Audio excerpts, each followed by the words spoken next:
Hi, my name is Amani Jessica. I easily go by Miss Amani. So, welcome to yet another segment.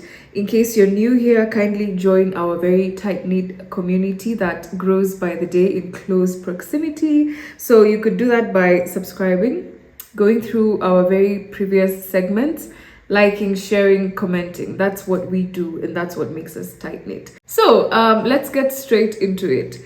TMI, the messy in between. As I said, it's a very beautiful podcast by two amazing giants, ladies. They are quite huge brands.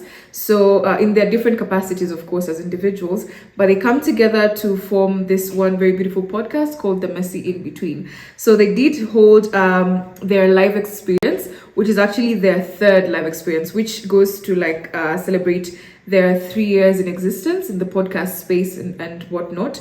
So, we did watch some of what was shared about the live experience and how it went down. And I would like to report that the mass did mass. People came out in numbers. Actually, they did sell out their tickets. Okay, that's one.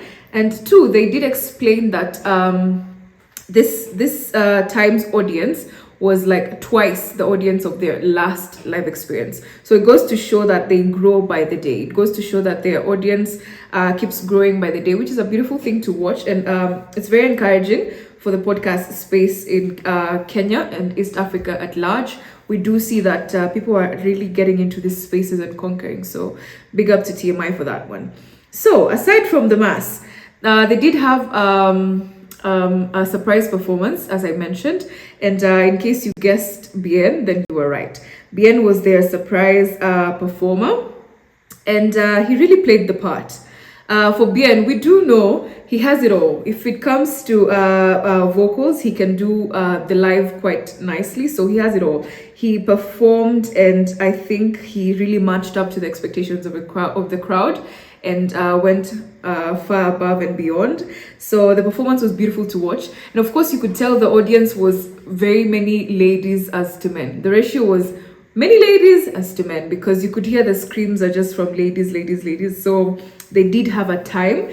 Bien did really serve. So aside from that, if you do know, the theme was Ankara and jeans. So I saw the crowd. A lot of the people were just wearing Ankara tops and jeans, and these normal jeans, denim jeans, mommy jeans. So a few went out of their way to create interesting pieces. But it was beautiful to watch at the same time, because at least they stuck to the said dressing code. But the two ladies, of course, the owners of the podcast, that is Murugi Muni and Lydia KM, did show off and show out. They looked beautiful. They looked stunning. I'm going to put the said photos and videos on your screen so that you can get that point of view as well. So yeah, that was beautiful to watch. That aside, they did have vendors in place at the said location. Okay, and they did have vendors of very many categories, some of which are, for lack of a better word, explicit to mention in details. Okay, so they had vendors from water vendors, cosmetics, to food, to jewelry, to name them. But they did also have vendors that were pretty much on the intimate side. Okay, if you know, you know. And those specific vendors, those ones that went over on the intimate side of life, really did go to explain that it's really the messy in between.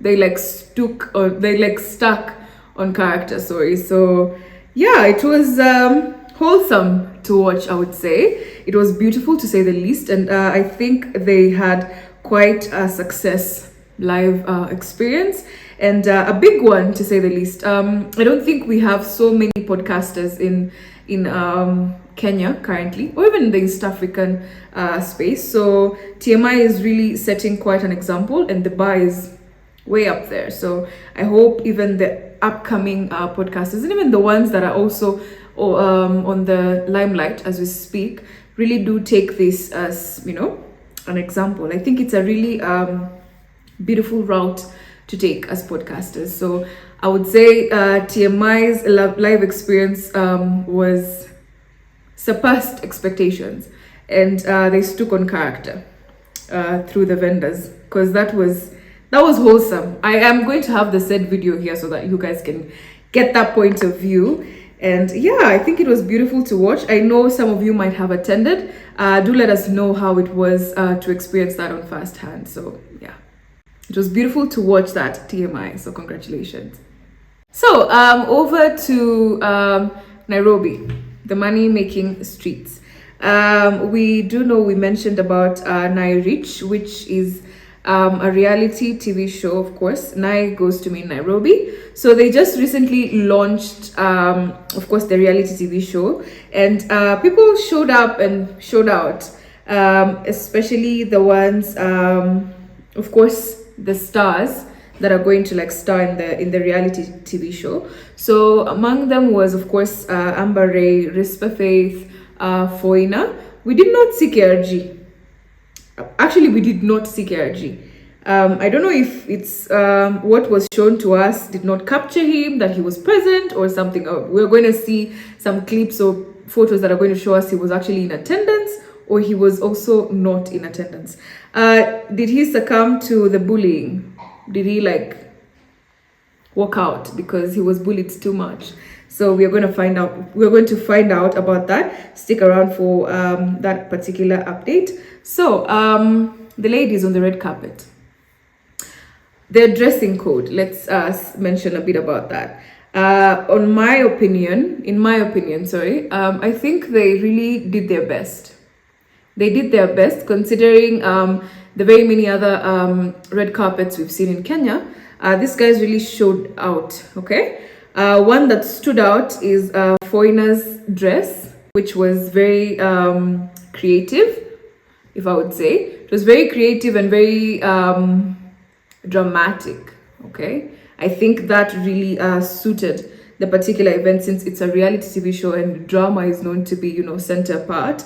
So she really looked amazing. Of course, Amber Ray, she gave body and vibes. She looked really stunning. Rispa Faith also went out and gave us a really beautiful look. So they did go for apparently for interviews here and there. All right, I'm going to put the said videos and photos for reference. So yeah, we happened to listen to some of those interviews. Okay, in my own opinion, I'm going to play the videos for you guys so you can also give me your POV. But according to me, I feel like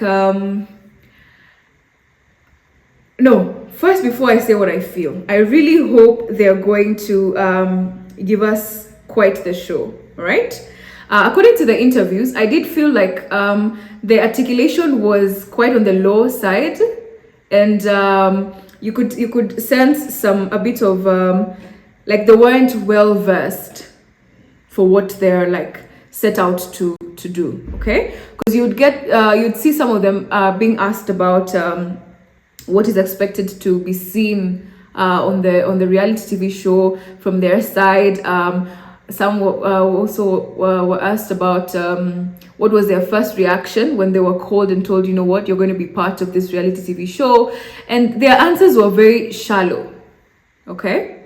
They were very shallow. I didn't feel any of them that gave us, you know, the excitement to actually look out for this particular reality TV show. All right, I'm going to play the videos here so that you guys can probably get what I'm trying to say. The answers were very, very shallow. None of them gave us spice, you know, because of course for a reality TV show we expect drama, we expect spice, we expect, you know, all the goodness.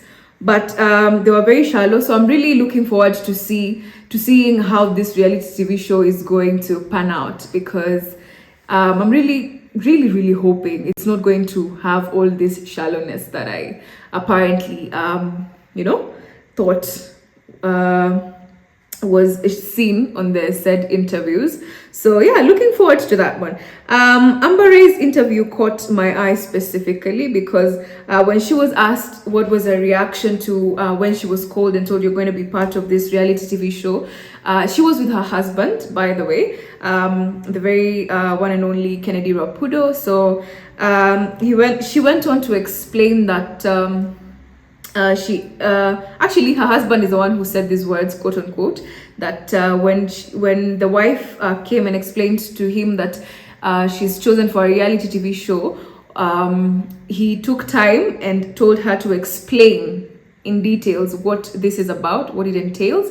And when he thought about it for a while, because he did say it was a while before he agreed, so he had like a moment to think about it, and then afterwards he gave Amber Ray the green card, of course, quote unquote.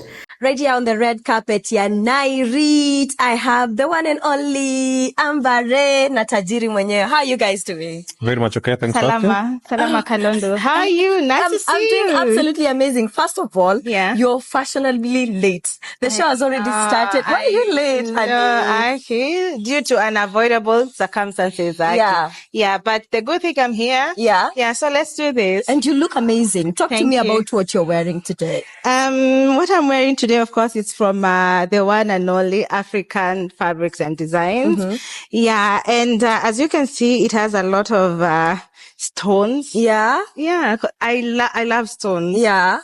Time uliambiwa, you know what, we want you on this particular reality show. Why did you agree to that? I'll say for me, it's all about the experience. If you follow me on Instagram, you can tell I live the life to the fullest. So yeah this is another experience, and I'm here for it all. Yeah. Yes, I think people know me. I've always been very, very private. And it took quite a while for me to agree. So she had to come and explain to me what it is exactly. Yeah. And then we also had to meet the owners of the show in person, have a chat with them. And then once everything had been streamlined, and then that's when I gave a green light to go ahead. So I think that went to show how settled Amber Ray is, how wife material she could be. So I'm hoping we're going to see that side of her also, because I think it's the very new side of Amber Ray that we've been receiving in the past recent moments, because we've known her to be married not for quite a long time. So to actually see that particular scene that Kennedy Rapudo was trying to explain, it goes to show that in the reality TV show, we are going to experience more of Amber Ray as a wife, as a submissive wife. So yeah, I think among all the interviews, at least that's something to look forward to, perhaps. So that's my POV. Do let me know what you think. But aside from that, I am looking forward to the particular reality TV show. So we have come to the end of yet another beautiful segment. I would like to again express my gratitude to my returning subscribers and the founders and the members of my tight-knit community. You guys go to show how strong the glue on us is. So thank you so much guys for proving loyalty, for your continued support, for the fact that you always come back to see what I have in store for you. It keeps me motivated to actually keep creating, so I am really, really grateful for that. And in case you're new here, you've dropped by today, feel free to join us. We have too much room. We're going to accommodate you, and yeah, we keep growing by the day. Like I said, my tight-knit community keeps growing by the day in close proximity, and it's something that I do not take for granted. I will forever be grateful for. I keep saying that I don't think I'll ever get used to it, all right? Because the reception caught me, it was very overwhelming. Okay, so I am very, very grateful. You guys do feel appreciated, and thank you so much. So yeah, feel free to like, share, comment, subscribe. Do feel free to follow us on our social media platforms at Miss Amani_official. That's on Instagram, and on TikTok, that's Miss Amani_official. We post very beautiful content. Okay, there you also get to see the side of me that you do not see here. I know some of you are wondering, this lady is always seated down. Is she short? Is she plump? Is she thin? Follow our social media platforms, because you get to see that side that you do not see over here as per now. So yeah, interact with us. We love your engagement. I also love the reception that you guys are giving me on our social media platforms. So I am so very grateful for that as well. So yeah, thank you very much for being here, and I hope I have given value to your precious time granted to me. So it's been yours, Amani Jessica, and this is East Africa Weekly with Amani.